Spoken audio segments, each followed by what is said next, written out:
I watched this woman go from a wheelchair. Within 10 treatments, she was walking again. I tried to help her with her diet, but sometimes when people are so sick, it's very, very hard to stay disciplined. She eventually died because she didn't adhere to nutrition. Let thy food be thy medicine, and thy medicine be thy food. I've had to learn that the hard way. Our brains are all fat. And if we don't get fat, our brains aren't being fed. Good, raw fat is essential for the brain. I'm not a doctor.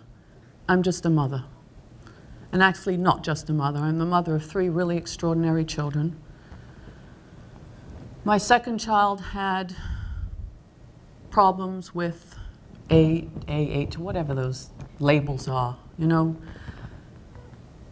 Actually, I have a thing that says, my kid has ADD and a couple of Fs too.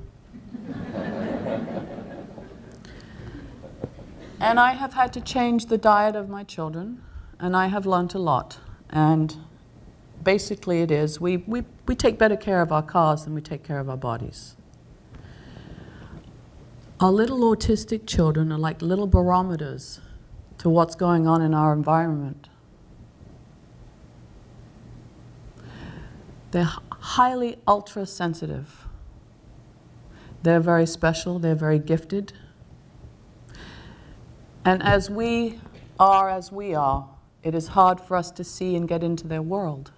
They're locked into a little place, as you all know. I don't have to tell you. I really, really, really have seen footage of children whose parents and doctors have changed the diets. I've seen children that were locked away in their own little worlds come out and be able to look the parent in the eye. Now, autistic children are not supposed to be able to do that. If we get rid of the yeasts and the gluten, gluten is deadly in our world today. And the casein, and the sugar, and the food coloring, and the preservatives. We as parents have to stop buying this crap. It's crap. We're feeding our animals foods that are killing us. All the animals 100 years ago ate grass. That's what they're supposed to eat. They're not supposed to eat corn.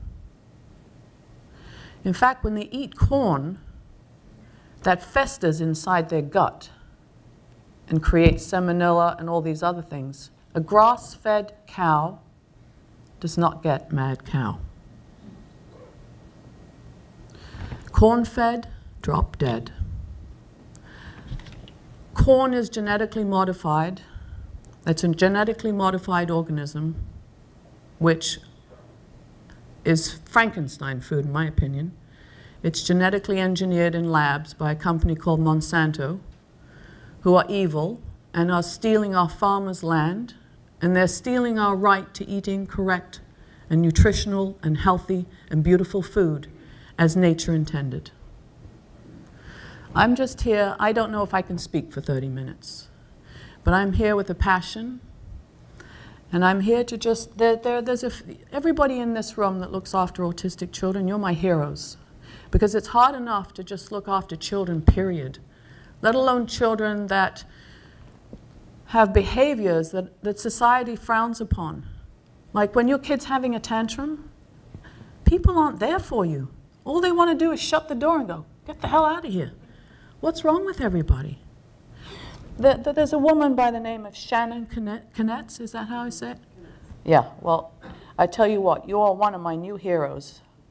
For what that woman did, she should be given a medal. She took her child, I believe it was a 3-year-old? A 1.5-year-old. She took her 1.5-year-old dying child who had some horrible disease to do with the inside of the cells, the yeah, that too. And she took her child out of the hospital and was threatened by the doctors that if she did, she'd go to jail for manslaughter.